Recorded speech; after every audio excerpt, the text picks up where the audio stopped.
The following is an encore presentation of Everything Everywhere Daily.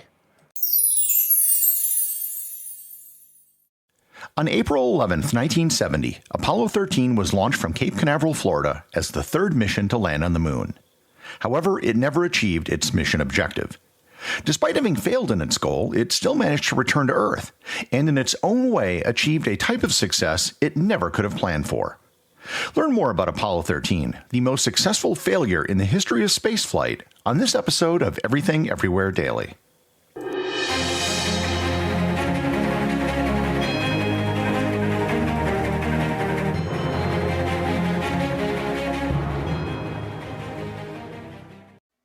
This episode is sponsored by BetterHelp. We're now well into 2024, and it's the time of year when people make resolutions to change their lives. However, most of us don't need to overhaul our lives completely. Most of us simply need to recognize and focus on our strengths.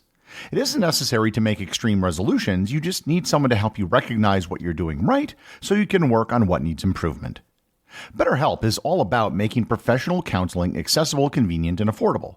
With BetterHelp, you can connect with a licensed therapist from the comfort of your own home via online video sessions, chat, or phone calls. No matter where you are or what you're going through, BetterHelp is there for you.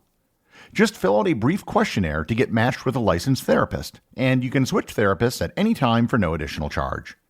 Start the new year by identifying your strengths so you can work on the rest with BetterHelp. Celebrate the help you've already made. Visit BetterHelp.com/everywhere today to get 10% off your first month.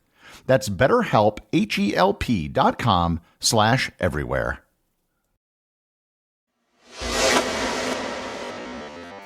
Despite only 2 previous moon landings, by April 1970, the public had become blasé towards landing on the moon. Apollo 11 received all the attention as it was the first moon landing. Apollo 12 broke its television camera, so there were no live videos for the public to watch. By the time Apollo 13 came around, the television networks didn't even bother covering the launch because they felt there wasn't enough interest. Apollo 13 was to be the most ambitious mission yet. With 2 successful moon landings under their belt, NASA was to send Apollo 13 to a site just north of the Fra Mauro crater. It was intended to be one of the 4 H missions, which was to be a 2-day stay on the moon with 2 moonwalking sessions outside the lunar module, also known as the LEM. The commander of the mission was Jim Lovell, who had previously flown around the moon on Apollo 8 and was also a veteran of Gemini 7 and 12. He was to become the first person to fly into space 4 times. Landing on the moon with Lovell was the lunar module pilot Fred Haise. Haise was a civilian test pilot, and it was to be his first flight into space. The command module pilot, the guy who would orbit the moon while the other 2 were on the surface, was Jack Swigert, and it was also to be Swigert's first trip into space. Swigert was actually a late replacement for the original command module pilot Ken Mattingly, who was scrubbed from the flight after exposure to rubella. The flight launched with only one minor incident with an engine on April 11, 1970. For 56 hours, the mission went according to plan. They did a short television program on board, and after their TV broadcast, they stowed their cameras and went about doing some routine maintenance. One small glitch that appeared was that the pressure sensor inside the oxygen tank on the service module was malfunctioning. In response to the glitch, Mission Control requested the crew turn on a fan inside the tank to mix the oxygen. Normally, this was done once a day, but because of the malfunction, they requested they do it manually. At 9:08 p.m. Eastern Time, Swigert, as requested, flipped the switch for the fan for a few seconds. About a minute and a half after Swigert turned on the fan, the crew heard what they described as, quote, a pretty loud bang, followed by a fluctuation of the electrical supply and a firing of the altitude control thrusters. Half a minute later, Swigert famously sent an understated message back to Mission Control saying, quote, Houston, we've had a problem. The crew had no idea what had happened. The problem, as it was later discovered, was that the particular oxygen tank used on Apollo 13 had been installed on Apollo 10, but later removed.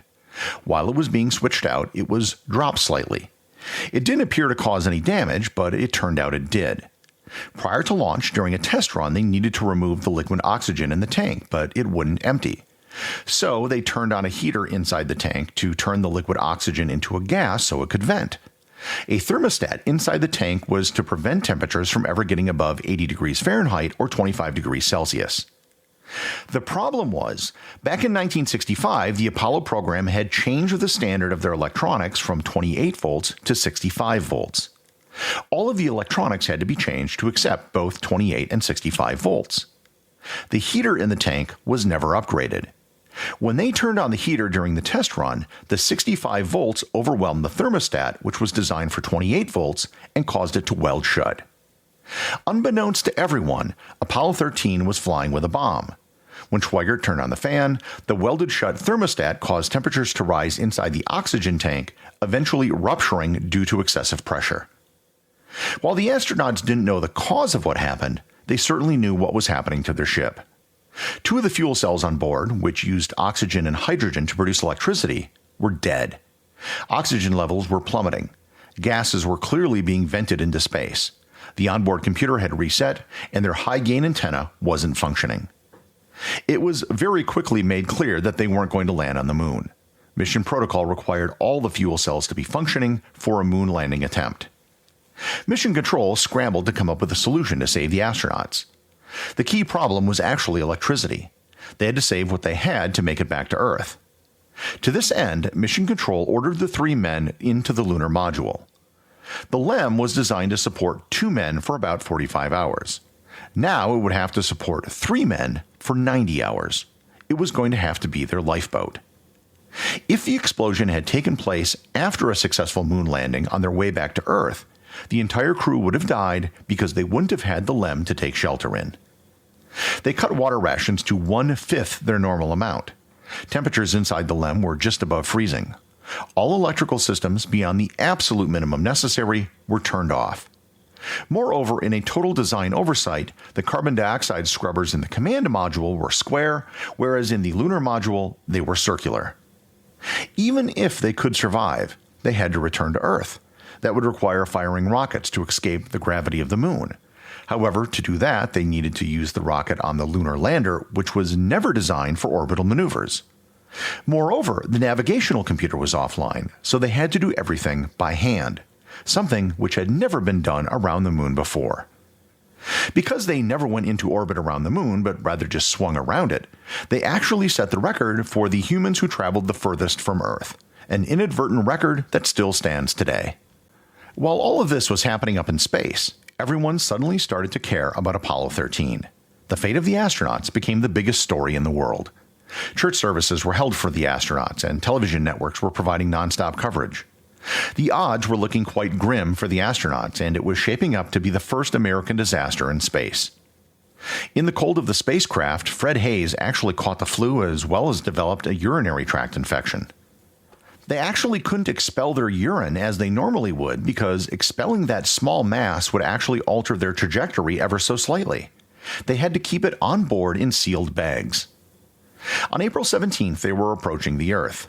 Despite everything that they had been through and having managed to survive to this point, they were approaching the most dangerous part of the mission.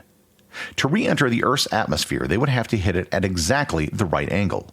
Too steep, and they would burn up. Too shallow, and they would skip off the atmosphere and go into space.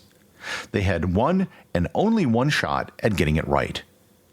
Prior to re-entry, they had to fire their rockets to make another correction. This, as with the firings around the moon, had to be done with the LEM and by manual navigation.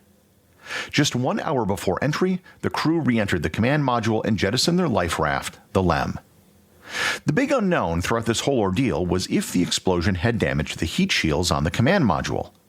If the heat shields were damaged, then the men were doomed. It wasn't possible to do a spacewalk to check the damage, and even if they could, there was nothing they could do to fix it. Just before re-entry, they jettisoned the service module, which was the section of the ship connected to the command module with all the fuel. With this, they could finally see the damage to the spacecraft. One of the panels on the service module was totally blown away, and they could see the rest of the extensive damage to the ship. Another problem they faced was that water had condensed all over the walls of the spacecraft. The astronauts feared that if there was water on the walls, then there was probably water behind the walls too, which could result in short circuits of the electrical equipment. As they entered the Earth's atmosphere, the re-entry heat and ionized gases around the capsule prevented radio contact with the ground for about 4 minutes. Whereas none of the television networks bothered to cover the launch, the entire world covered their re-entry. As they entered radio silence, everyone in the world held their breath for 4 minutes. If the heat shields had failed, there would be nothing to splash down. In the event that they should land far off their planned landing site, nations around the world offered their ships to rescue the capsule if necessary, including the Soviet Union.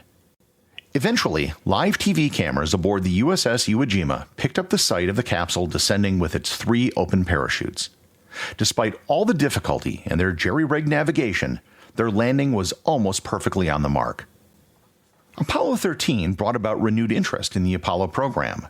More people paid attention to Apollo 13 than any other space mission before, other than Apollo 11. President Nixon tried to capitalize on the attention given to Apollo 13 by giving the Presidential Medal of Freedom to the Apollo 13 crew and also to the mission operations team in Houston. NASA did an investigation into what caused the disaster, which quickly led them to discover the problem with the oxygen tank thermostat. Changes to the electronics were implemented immediately for Apollo 14, which was able to successfully land at Fra Mauro, where Apollo 13 was supposed to land. None of the Apollo 13 astronauts ever went into space again. Jack Schweigert passed away in 1982, just weeks after having been elected to Congress, and 1 week before his term was to begin. Fred Hayes and Jim Lovell are still around at 89 and 94 years old, respectively, at the time of recording. Despite its failure, Apollo 13 has been widely called NASA's finest hour. Against all odds, Mission Control managed to improvise and save all 3 astronauts in what was a seemingly impossible situation. It wasn't the last disaster for NASA, nor was it even close to the worst. But the lessons learned from Apollo 13 led to improved safety for spacecraft, which are still in place today. And that is why Apollo 13 can be called NASA's most successful failure. The executive producer of Everything Everywhere Daily is Charles Daniel. The associate producers are Peter Bennett and Cameron Kieffer. I wanted to give a big thanks to everyone who supports the show on Patreon. Your support helps me put out a new show every day. And if you're interested in Everything Everywhere Daily merchandise, Patreon is currently the only place where it's available. And if you'd like to talk to other listeners of the show and get notified of future episodes and projects, please join my Facebook group or Discord server. Links to everything are in the show notes.